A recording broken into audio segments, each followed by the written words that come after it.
நம்ம வீட்டு சமையலுங்களில் ரசம்ன்றது ஒரு முக்கியமான பங்கு வகிக்கிறது.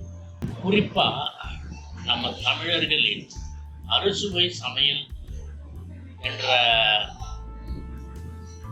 அறுசுவை சமையல்களில் முதல்ல சாம்பார் சாப்பிடுவோம், அப்புறமா ரசம் சாப்பிடுவோம், அப்புறமா தயிர் சாப்பிடுவோம், வத்த குழம்பு, மோர் குழம்பு, இந்த மாதிரி நடுவில் ரசத்துக்கு முன்னாடி சாப்பிடுவோம்.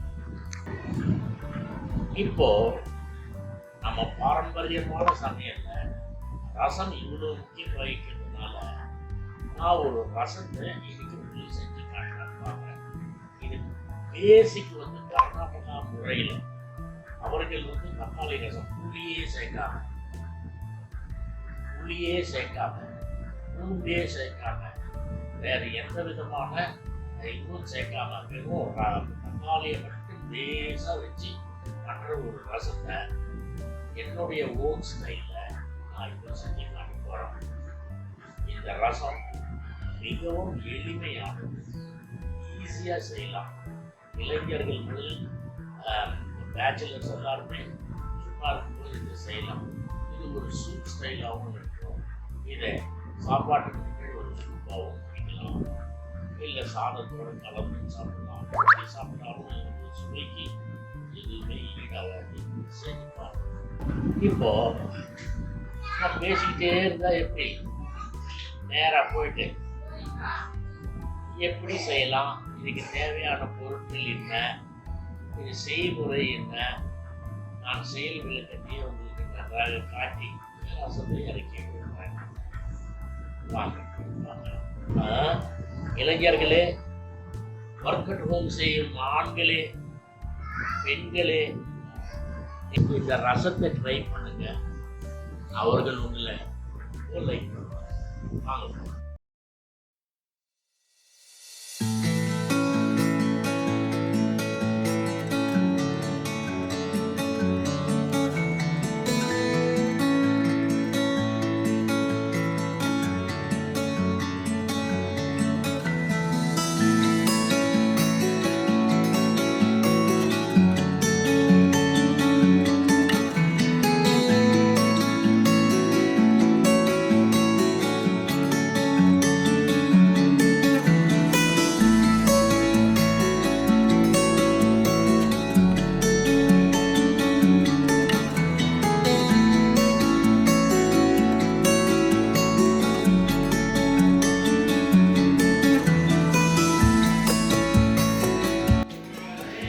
இப்போ நான் செய்கிற ரசத்துக்கு தேவையான பொருட்கள் என்னன்னு பார்ப்போம். வாங்க. 6 டொமேட்டோ, நல்ல பழுத்த டொமேட்டோ, ரசப்பொடி, நெய், கருவேப்பிலை, கொத்தமல்லி, மஞ்சத்தூள், கடுகு, சீரகம், தேவையான அளவு உப்பு, எவ்வளோ செய்யணுமோ அவ்வளோ குவான்டிட்டி தண்ணி. இந்த ரசத்துக்கு தேவையான தண்ணி இது. முதல்ல வாஷ் பண்ண வச்சிருக்கிற தக்காளியை நல்லா துண்டு துண்டா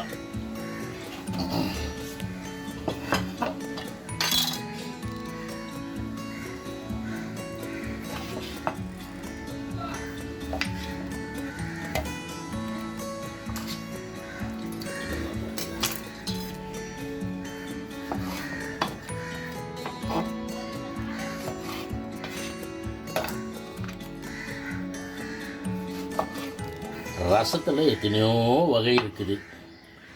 எல்லாருக்கும் தெரிஞ்சது தான். நம்ம சவுத் இந்தியன்ஸுக்கு எத்தனையோ வகையான ரசம் இருக்குது. ஆந்திராவில் போனீங்கன்னு சொன்னாக்கா மிரப்பு சாறு அப்படின்னு சொல்லிட்டு ரசத்துக்கு இன்னொரு பேரை வச்சு வெறும் காரமாக மிளகா போட்டு வைப்பாங்க. அதே கன்னட தேசத்தில் போயிட்டோன்னு சொன்னாக்கா அவங்க சாரு அப்படின்னு சொல்லிட்டு காரமே இல்லாத மைல்டாக ரசம் வச்சு அவங்களுக்கும் பல வகையான ரசங்கள் வைப்பாங்க. அந்த ரசங்கள் சாப்பிடுவீங்க. இப்போ நான் அவங்கள சார்ந்து தான், கர்நாடகா மாநிலத்தின் டேஸ்ட்டை சார்ந்து தான் இது இருக்கும். நம்ம தமிழ்நாட்டில் செய்கிற கன்வென்ஷனல் புளி ரசம் மாதிரி இதில் புளி எதுவும் ஒரு துளி கூட புளி சேர்க்கிறது கிடையாது. இது வந்து சூப் ஸ்டைலாக கூட யூஸ் பண்ணலாம். நீங்கள் சூப்பாக வேணும்னா கூட இதை குடிக்கலாம். வெறுமனே சாதத்தில் போட்டு சாப்பிட்டீங்கன்னு சொன்னால் இதனுடைய டேஸ்ட்டுக்கு ஈடு இணையே இருக்காது. இது மிகவும் குழந்தைகள் முதல் பெரியவர் வரை மிகவும் விரும்பி சாப்பிடக்கூடிய ரசமாக இருக்கும்.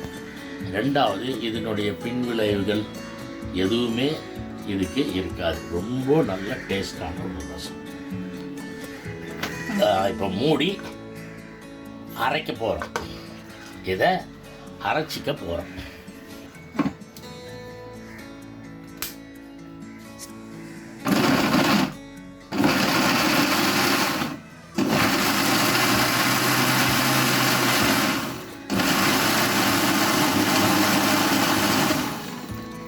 அரைச்சதை நான் வேறு ஒரு பாத்திரத்தில் கலந்துக்க போகிறேன். இந்த அரைச்ச தக்காளி ஜூஸை வேறு ஒரு பாத்திரத்துக்கு வடிகட்டி எடுத்துக்க போகிறேன்.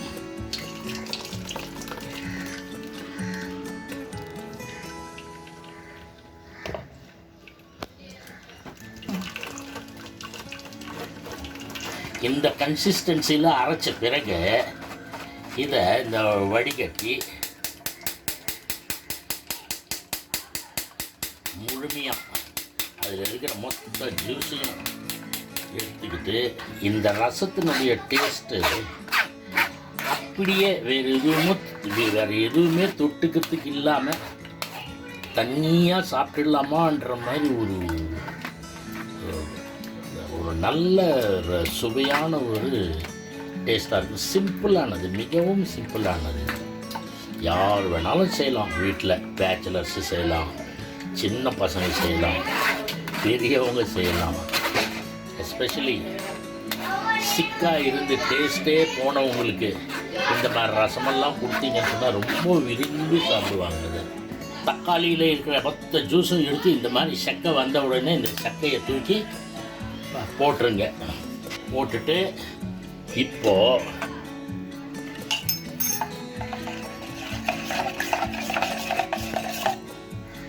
இதற்கு நாம் எவ்வளோ ரசம் செய்யணும்னு நினைக்கிறோமோ அந்த அளவுக்கு தண்ணியே சேர்த்துக்கணும்.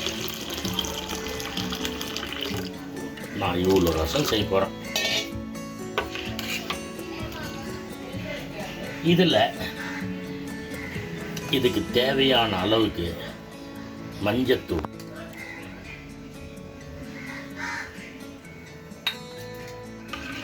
சேர்த்து நல்லா கலந்து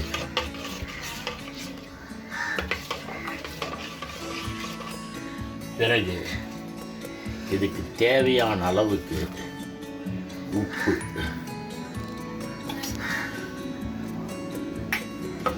சேர்த்துக்கிறேன். இப்போ நாம் இதை ஒரு அடுப்பு மேலே ஒரு கடாய் வச்சு இந்த மொத்த தண்ணியும் இதில் ஊற்றி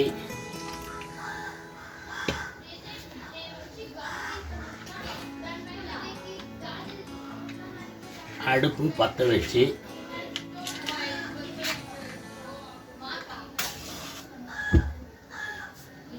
இது ஒரு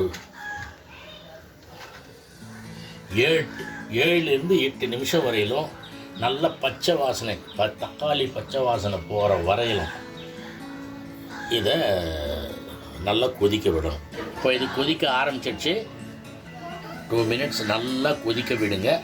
சாதாரணமாக ரசங்களை வந்து கொதிக்கவே விடக்கூடாது. ஆனால் இது வெறும் தக்காளியை மட்டும் வச்சு செய்கிறதுனால இன்னும் நாம் ரசம் செய்யறதுக்கே இன்னும் ஆரம்பிக்காத நிலையில் தக்காளியில் இருக்கிற பச்சை வாசனையும் மஞ்சளில் இருக்கிற அந்த மஞ்சள் வாசனையும் பூரா மறையிற வரையிலும் இதை கொதிக்க விடுறது தான் நல்லது. இந்த ஃபினிஷில் இது வரும். நல்லா கொதிக்க விடுங்க. கொதிக்க விட்ட பிறகு இது நல்லா கொதிச்சுட்டு இருக்கும் பொழுது இதை வேறு பாத்திரத்தில் இந்த கொதிக்கிற ரசத்தை இது சிம் பண்ணிக்கிட்டு, ஸ்டவ்வை சிம் பண்ணிக்கிட்டு வேறு ஒரு பாத்திரத்தில் அப்படியே ட்ரான்ஸ்ஃபர் பண்ணிக்கிங்க. அப்புறம் இதை வைங்க. இப்போது நான் இதற்கு தேவையான ரசப்பொடியை சேர்க்குறேன். ரசப்பொடியை சேர்த்துட்டு நல்லா மிக்ஸ் பண்ணிடுறேன். ஒரு சூடான ரசத்தில் ரசப்பொடி மிக்ஸ் பண்ணியாச்சு. இப்போ நாம் அங்கே போயிடலாம். இதை நாம் தாளித்து எடுத்துக்கிறது தான் இப்போது. இதுக்கு தாளிக்கிறதுக்கு தேவையான அளவு நெய். இது ஆவின் நெய்.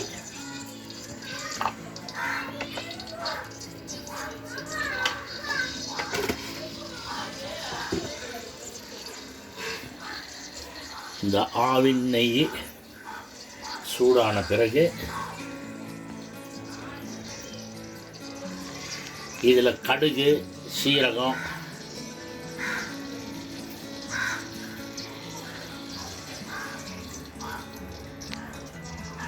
சேர்த்துருக்கேன். இது கூட கொஞ்சம் கருவேப்பிலையை சேர்க்கிறேன். இது சூடாகல. தாளிக்கிறதுக்கு தேவையான நெய், அதில் கடுகு, சீரகம் போட்டிருக்கேன், கூட கொத்தமல்லி போட்டிருக்கேன், இது கருவேப்பிலை போட்டிருக்கேன், பெருங்காயம் சேர்த்துருக்கேன்.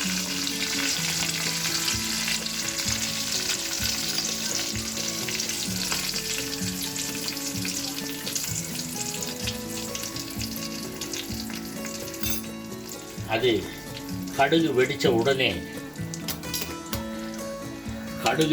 உடனே இதில் நாம் இறக்கி வச்சிருக்கிற, இன்னும் வெடிக்கல அது இல்லை, இதில் ரசத்தை கொத்த போகிறோம்.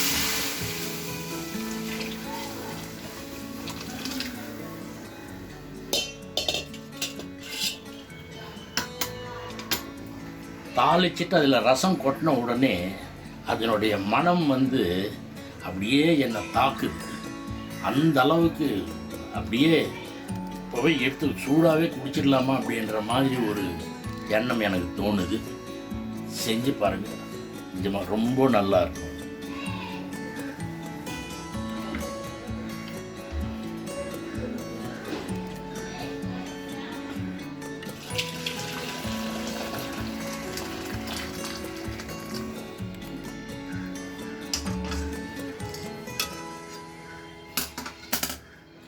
இதை இப்போ நான் டேஸ்ட் பார்க்க போகிறேன்.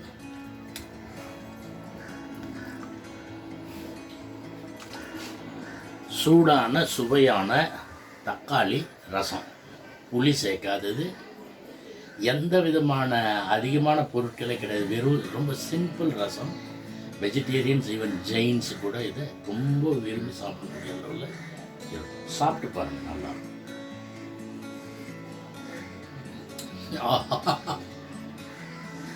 Out of the world. கடைசியாக கொத்தமல்லி தூவிங்க.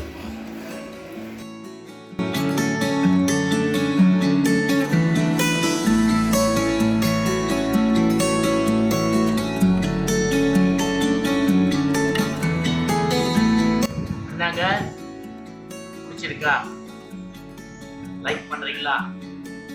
லைக் பண்ணா இதை லைக் பண்ணுங்க, சப்ஸ்கிரைப் பண்ணுங்க, ஷேர் பண்ணுங்க, நிறைய பேருக்கு இதை பகிர்ந்து. நாம் பெற்ற இன்பம் சிறுக வையகம்.